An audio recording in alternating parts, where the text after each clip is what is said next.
But Mark, let's close out the podcast talking about the team that finished first in the AFC West a year ago. Might not finish in first place this year, but only time will tell. And that is Brandon Swanson's favorite team, the Kansas City Commander and Chiefers, as I like to call them. And we got a ton of things to kind of look at in this Pandora's box, which are the Chiefs. We're going to look at the losses that they have on defense, but before we look at defense, I want to look at the offense in this one, because that's what makes this team go. They lose Alex Smith, a.k.a. they traded him to the Washington Redskins, basically saying the era of Patrick Mahomes has begun in KC. Get used to it. He's the starting quarterback. However, they lose Matt Nagy, which you're excited for because he left to go to the Bears. I'll ask you, how different is this team going to look on offense with Matt Nagy no longer with the team and Patrick Mahomes at the helm at quarterback? Yeah, it's definitely going to be different, and I think that Patrick Mahomes has more of an impact on it looking different than Matt Nagy does, because Andy Reid is still... It's still the same offense. Yeah, he's still a guy who's going to control things, and for the most part, he was calling plays, and, he's still going to do that. And with Patrick Mahomes, you have a little bit of a different scenario than with Alex Smith. Alex Smith is, a little bit more that game manager type of quarterback, and I don't mean that as an insult. Besides those few games early on where he really was slinging it and he was trying to prove to everybody that, he's an MVP candidate type of quarterback, and he's, he went toe-to-toe with Tom Brady week one and came out ahead. He looked like the better quarterback in that game. But then we had a lot of just kind of average, what you expect out of Alex Smith as well. What they want out of Patrick Mahomes is that gunslinging quarterback, that guy who's going to throw it all over everybody. Now, of course, there are some negatives with that too, things like turnovers, but they really expect to have Patrick Mahomes be that guy who can go out there and make any throw, the guy who can pass all over everybody, elevate all of these receivers, which when you're talking about the receivers, I mean, you got Tyreek Hill, you got Travis Kelce, you've got Sammy Watkins, you've got Kareem Hunt, who obviously is a running back, but he's a guy who can catch out of the backfield as well.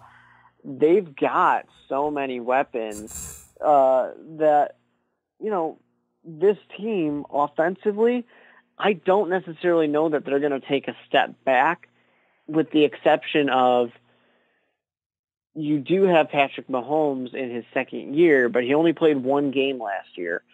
He's not that far removed from being a rookie. It might take him a little bit just to adapt. And, it's not like he has to learn a new playbook or anything like that, but he does have a new offensive coordinator, so it does take time to gel with that. There is a little bit of some adapting that's going to have to happen for him. But if there's anything that slows down this offense, that's what it is, just him being young and inexperienced. The only concerns I really would have would be defensively, because it wasn't necessarily, lights out, absolutely amazing defense, but this was a good defense last year. And they definitely did lose some pieces. Marcus Peters is that kind of guy where I think the Chiefs were happy to get rid of him, not for performance-wise, but because of attitude-wise. They were a little sick of him and his antics. So they felt comfortable to be able to do that, and they thought that, hey, it's a benefit for the team because we're losing some of those off-the-field type of things or not on the field. I mean, I still think of throwing the penalty flag and then ejecting himself from the game.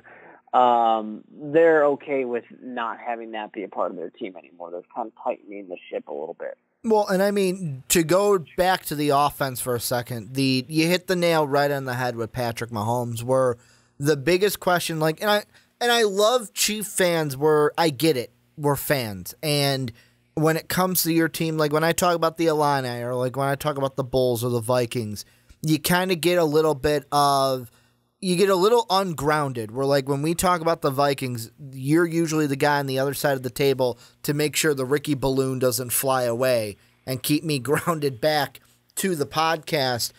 And Chief fans will be like, oh, well, look, he played well in that Bronco game, and look at what the future is. And I always got to say, hey, you know what? Like, look at that game. Yeah, the Broncos, like, have a good defense. They didn't try in that game. The Broncos could have gave two shits about that game.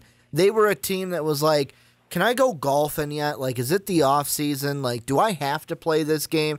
It's better if we lose because we get a better draft pick, right? Like, they did not care in that game. So, I mean, to me, I almost used that as a knock where it was like, yeah, you played a game, but did you really play a game because the other team didn't care? So that's why, with your point that he's kind of like that rookie being in that first year, how many mental mistakes are we going to see, if any, from Patrick Mahomes? Is he going to make those air quote rookie mistakes, because he's technically not a rookie, but it'll be his first year starting?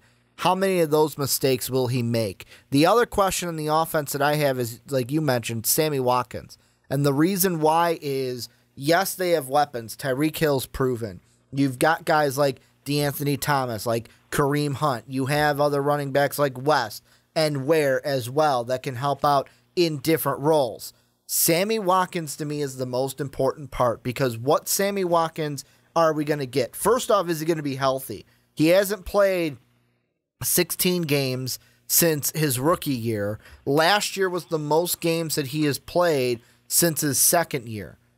So are we going to get another Sammy Watkins that plays 15, 16 games in a season? Also, yardage, what kind of Sammy Watkins are we going to get? Are we going to get one that only got just under 600 yards?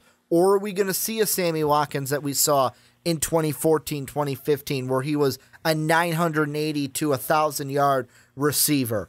I don't know if he gets to 1,000 yards, but the thing I do want to see that he was better, especially in his second year, was I want to see a 62% catch percentage. I want those balls to be caught and not dropped, if you're Sammy Watkins. And that's my question. Are we going to be able to see that from Sammy this year with the Kansas City Chiefs? Then the defense, like you said, that to me is a bigger question mark than the offense, because yeah, Marcus Peters with his on the field antics, they just wanted to get rid of him, but he's a good football player, and how much is that going to hurt? Also, they go ahead and lose Brandon Albert, who is now with the Miami Dolphins.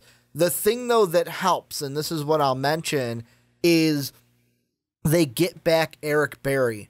That, to me, even though they made the playoffs, even though they won the division last year, that was a huge loss to this team. He virtually played game one, and we sung his praises for basically shutting down Gronk. They put him one-on-one v Gronk, and he shut down Gronk the entire game. Plays game two, or at the end of game one it might have been, gets injured. It's a season-ending injury. He only plays one game on the year. I'll ask you, how much of, yes, they lose Peters, yes, they lose Albert, but how much of a positive is it for this team to get back Eric Berry this year? Well, I mean, that's definitely going to be huge, but it's one of those things where does the advantage of getting Berry back kind of get negated, or at least leveled out, because of, losing a guy like Peters in that case? And that certainly could be the situation, especially if you have a younger quarterback who is going to be slinging the ball out there and is going to be likely to make more mistakes. Putting the defense back on the field again to have to actually just, they may have shut the other team down. They may have given up a touchdown, a field goal, but now they're right back out there and they got to go again. And that's going to be a thing that kind of tires this team out, to where, last year they were pretty good when it comes to only giving up 21 points a game, but that certainly could creep up a little bit this year just because of, having a rookie out there who might make some mistakes. And it doesn't necessarily have to be that, but, You mentioned Sammy Watkins. I do want to point or say one more thing about him. I don't think that he needs to be a 1,000-yard receiver. He certainly gets the benefit because the double teams are obviously going to be going for Tyreek Hill. People are going to be paying attention to Kelsey as well. There's definitely going to be attention on those type of guys to where Sammy Watkins kind of has a little bit of the people are going to forget about him advantage.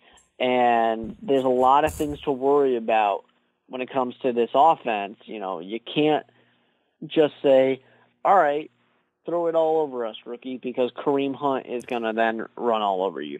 You can't stack the box because Patrick Mahomes isn't a joke, and Tyreek Hill there, Kelsey's there, Watkins is there. So it can afford to be very balanced in that case. So they have, if this team can gel, if Mahomes can feel comfortable, if Andy Reid was, not just saying the things that coaches say when he said that, yeah, Mahomes is doing great, everything's going well. If that actually is the truth in that case, then, yeah, you're really going to like it, and this team is going to be doing very well, and they're going to compete with the Broncos and the Chargers and possibly be able to win the division again. It's a little bit difficult, and I actually think that, the Chiefs have the most difficult schedule out of everybody because, they're going to be going to Foxborough. They're going to play the Rams on the road. They have some difficult matchups here. They got to go to Pittsburgh. Exactly. They got to go to Seattle. There's a lot of difficult matchups here to where this could be a good enough team to get into the playoffs, but they kind of get the bad draw when it comes to the schedule, and they might lose enough of these away games to where that's going to be the thing that makes a big difference for them. Are you ready for me to say something that's going to, I think I am predicting that it's going to upset Chief fans and might be a little over the top, but I could totally see it happening. Are you ready for this? Yeah, go for it. Chiefs start the year 0-6. And the reason why I say that is think about the first six just quarterbacks that they play. Phillip Rivers, Big Ben, Jimmy Garoppolo, Case Keenum, Blake Bortles, Tom Brady. Now, not all of them are phenomenal quarterbacks. For sure. Yeah, you mentioned Blake Bortles in that. Yeah, but I mean, that one's going to be more of that Saxonville defense and that run game. Like, I could see this. The Charger game will be interesting only because of the injuries that they just faced, but I think that at home for the Chargers could totally get a win in Patrick Mahomes' first start, or first real start, because I'm not counting that Bronco game as a real start because the Broncos were done already looking to the offseason and didn't care. Then you get the Steelers. Yeah, I know Le'Veon Bell might sit out, but even though that's a tough team to play, especially on you're a quarterback coming in is all right, it's your team. Oh, by the way, you have to start your first two games on the road. It's not easy. Then when you come home, you have to play. I know that people in my prediction video were like, Ricky, you're way too high on the 49ers. I am high on Jimmy Garoppolo this year. And just in that game, I would take Jimmy Garoppolo to win that game over Patrick Mahomes.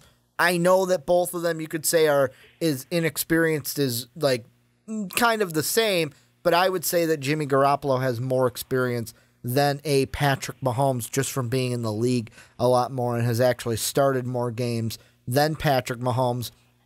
Then the Broncos, that's a tough defense, and you got them on the road. That could be a loss. That Jaguar defense is tough, but Blake Bortles isn't really, to me, the knockdown. As long as Blake Bortles doesn't make mistakes, the Jaguars can win that. And then I know the Chiefs beat the Patriots in Foxborough last year, but Tom Brady versus Alex Smith is way different than Tom Brady versus Patrick Mahomes. So for me, how I see this season going for the Chiefs is you lose the first six, then you go on a little bit of a win streak, then you basically lose a peppering from week 7 to week 17. Basically, you lose maybe 2 or 3 games from week 7 all the way to the end of the year. Yeah, I definitely think that they've got a nice stretch. Really, I mean, honestly, it could be from week 5 or 6, because they might be surprising one of these two talented teams like the Patriots or the Jaguars. But they have a nice stretch, where they can go into their bye winning plenty of those games. Especially if they, like I said, surprise the Jaguars, the Patriots, or the Rams in Week 11, where they can kind of cruise in the middle, and they just have to close it out then afterwards. But it's just going to be difficult because, those road games are going to be a challenge for the Chiefs. And you mentioned the two, Week 1, Week 2, right off the bat. That's not easy, but you're also going to be playing those challenging type of teams like the Rams, like the Patriots, like the Seahawks and the Steelers. The fact that you're playing these challenging teams, yeah, exactly. I mean, that's going to be difficult for the rookie, for the defense, which has, gained Eric Berry back, but also lost some important pieces to the puzzle as well. There are some concerns just from that the Chiefs don't really have any control over necessarily. But overall, when I look at the team, I think the team is fine. I think the coaching is fine. I think the personnel is fine. There's nothing really wrong with the Kansas City Chiefs. It might just take a year for everything to kind of get put together, where this could be an 8-8, 9-7 year where they either squeak into the playoffs or just miss out on the playoffs. And that's not the worst thing in the world, because next year, with Patrick Mahomes having had a full season of work, he can really feel comfortable and they can make that next step forward. No, you're exactly right. Like, I see the window for this team being 7 wins to 9 wins. If they get to 9 wins, they can get the 6th seed. Like, that was what I was saying in the Charger segment, is if they get to 9 wins, we could see 3 teams from this division get into the playoffs. But other than that, the first 6 games are really tough. Then you've got, how I break down the season is the first 6 games are tough. Then the next 4 they can win. I know the Broncos are in there, but it's at Arrowhead, not Mile High. So you got Bengals, Broncos, Browns, Cardinals. Those are very winnable games. Then you got the Rams, which is a tough one. But then after the bye, I don't know what to expect from the Raiders. You get them twice. The Ravens could be a team fighting for the playoffs, or will be a team fighting for the playoffs, but you get them at home. The Chargers in Arrowhead will be a different story. And yes, you get the Seahawks on the road, but what kind of a Seahawk team are we going to see this year, especially in Week 16? I haven't brought this up yet, but this will be the first time that I ever vocalize these words.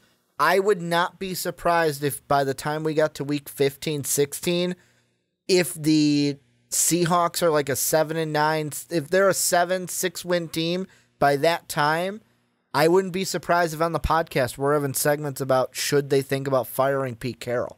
That could be the fate that the Seahawks are in this year. I don't think that happens, but I don't think he gets fired, but we could be definitely talking about that late in the year. So definitely this is a team that I think will be between 7 and 9 wins, maybe make the playoffs, or maybe just miss out by 1 game. Is there anything that you think we missed with the Kansas City Chiefs? Not necessarily. I'm excited to see Kareem Hunt's second year. Was it a flash in the pan? Were we all just surprised? Is Andy Reid going to remember that he's there? That's an important piece of the puzzle too. The only thing I will mention is that with the Chiefs, we will not get the same. We're not going to get the same situation that we're going to get with the Philadelphia Eagles. We're with the Eagles, they still have both quarterbacks that they had last year, to where we can say, all right, who was it? Doug Peterson or DeFilippo or Frank Reich, who really made that success.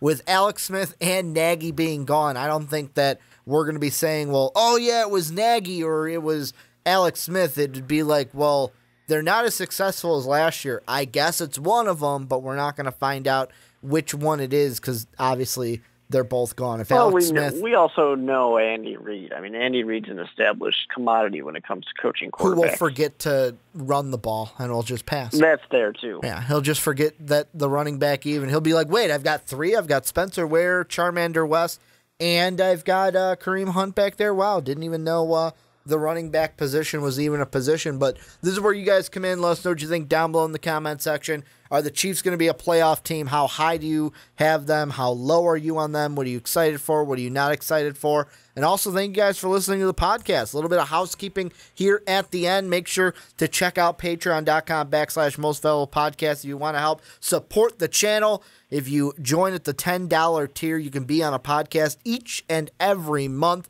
The Primetime Podcast just had Matt on talking about the Purdue Boilermakers, his favorite team, in our previews. You can also buy yourself an MVP t-shirt. That link is down below in the description. You can also find it at mostvaluablepodcasts.com, where you can also catch MVP each and every day.